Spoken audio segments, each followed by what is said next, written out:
nature of capitalism that it must expand. A no-growth capitalism, as some of our more naive ecologists have argued for, is a contradiction in terms. The reason you invest is to accumulate. And your accumulation of capital has no purpose or meaning unless you can mix it with labor to yet increase your wealth further. And of course you use large sums of it for personal consumption and for political power and for control of your culture and for that wonderful, good, happy life that you so like. As George Bush's wife said, we are millionaires, or we are not ashamed of it, we enjoy our wealth. And I thought, at last they said it. Finally they say it. Instead of the usual thing is, you know, how we rich suffer and we're misjudged and it's just terrible being rich. Now that nature of expansion really affects the nature of, it's an important imperative because it means capitalism also can never stay home. It goes abroad. If you ever saw the film Controlling Interest, there's a corporate president who says, those corporations that stayed regional in New England years ago and decided not to go national, we can't even remember their names. They died. We had to go national. And those of us who are now national know we have to go international. We have to invest abroad. So one of the laws of capitalist motion and development is this inexorable expansion. And that means expansion into an expropriation of the third world. A process that's been going on for about 400 years, perpetrated by the Portuguese, the Spaniards, the Dutch, the Belgians, the French, the English, and most recently, most successfully, most impressively, by the Americans. That is by the ruling classes of these countries, not by the ordinary people. The ordinary people simply paid the costs of empire. The ordinary people simply sent their sons off to die on the plains of India or in the jungles of the Congo or in Latin America, wherever else. The U.S. empire at the end of World War II replaced Britain. The Brits were eased out of Iran. British oil companies were replaced by American oil companies. British sugar companies in Honduras were eased out by American sugar companies. And America also picked up the tab. America built a basis, an American empire, over 2,000 bases around the world, including about 300 major ones. American fleets are on every ocean. American planes fly the skies over every continent, almost. And so we see enormous investment in the third world, and with that enormous investment since World War II, an enormous growth in poverty.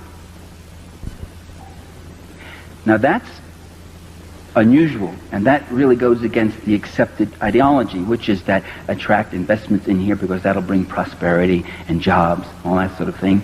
But what investment has brought to Haiti is the immiseration of the small Haitian farmers.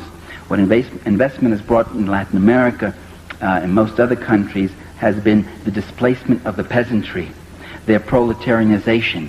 They're being thrown into shanty towns to suffer poverty wages or chronic underemployment. What investment has brought with it also is increasing illiteracy, sickness, disease, poverty, and a dislocation and disfranchisement. A growing foreign debt and indebtedness, growing investment for cash crops. By the way, that's what the whole Mexican Revolution was about. Was the land going to belong to the Mexicans so they could grow beans and alfalfa and feed their people? Or was the land going to belong to the big sugar companies and latifundio owners so they could grow sugar to export as a cash crop to make more money, to yet make more money, or coffee or whatever else? And with that growth, with that investment comes a dislocation in the structure of the third world country, so that the whole infrastructure of it gets built around capitalist extraction, capital extraction. The economist Ray Brown, when he went to Cuba before the revolution, it was in 1958, he was there about a year or so before, was impressed by how every major road he saw went from a sugar plantation to a refinery to the seaport.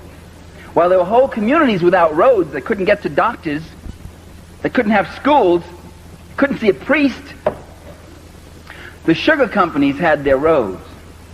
And when you send foreign aid to those countries, 9 out of 10 of those dollars goes to build the infrastructure to subsidize the capital investment of the private corporations, or to pay for the police and the army of that country, not to defend it from foreign invasion, because Uruguay is not going to invade Bolivia, because Taiwan isn't going to be invaded by the Philippines.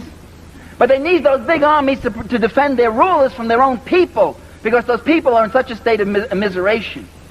So that's where our foreign aid goes. And as someone once said, foreign aid is when the poor people, that's us, of a rich country give money to the rich people of a poor country.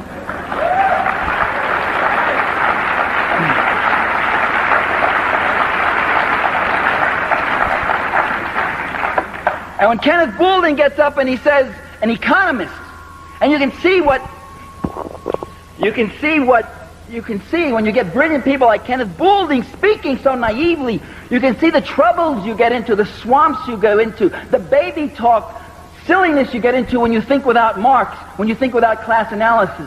And Kenneth Boulding says, one of America's leading economists, he says, empire is irrational because it costs more than what we get out of it. The British, it cost them more in India than what they got out of it. The American investment in the Philippines is only about $3.5 billion, but we had to give them about $6 billion in aid. It costs us more than what we get out of it. And that's when you think without a class analysis, because as we know, as you're going to know before the evening's over, that it's very profitable. Because the people who have the $3 billion investment aren't the same ones as the people who pay the $6 billion. As Thorsten Veblen said back in 1909, and Boulding should have read him even if he is a Marxist, as Veblen said, the wealth that's extracted from imperialism goes into the coffers of the select few, whereas the costs of empire are paid out of the common treasure of the people. And so it was with the British Empire in India. It was the Brits, the ordinary working people, who paid for the cost of empire. It was the Bank of England and the East India Trading Company that got the cream. And so with the Philippines, right? Of course, with a good skim to your collaborator, your comprador there, what he got just in shoes.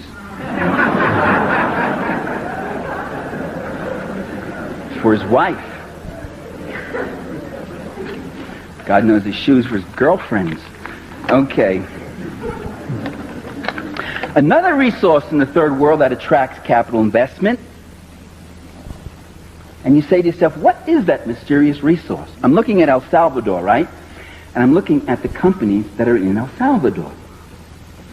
And I look and I see Pillsbury, Procter & Gamble, U.S. Steel, Continental, ITT, Firestone, Ford. I'm saying to myself, wait a minute, what the hell's in El Salvador? A little sugar, bananas. What are all these companies doing there? What they're doing is they're manufacturing everything from energy rods to baking powder, from auto tires to computers. They're in El Salvador because of a very precious resource in El Salvador, which is the cheap labor, which is paying people 50 cents an hour. Instead of having to pay auto workers $15 an hour up here. You go down there and you pay them 50 cents an hour. That becomes a very attractive thing. And you go to South Korea. New York Times had a story about the South Korean farm girls who work in the textile companies that used to be in New England until they moved south. And then when the Southern workers unionized, they moved to South Korea, where there's a nice fascist little country where if the workers try to unionize, they get beaten up and thrown in jail or they get shot dead.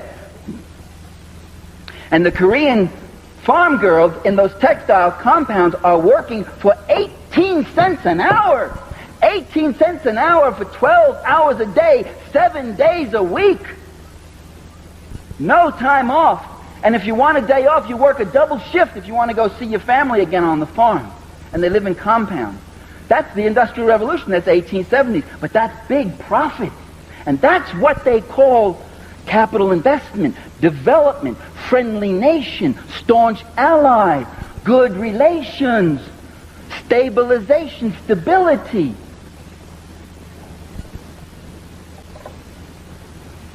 And General Motors, when they tell you, ladies and gentlemen, that they've got to pave over Detroit and they've got to close down factories because the cars aren't selling as well as they should, what they don't tell you is that in the last 10 years, General Motors has opened up a dozen new factories in other countries for the reasons I've just talked about.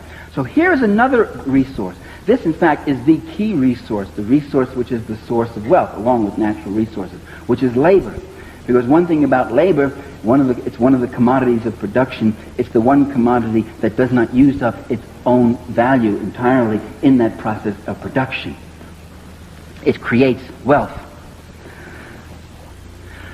But that expropriation of the third world has been going on for 400 years, brings us to another revelation, namely that the third world is not poor.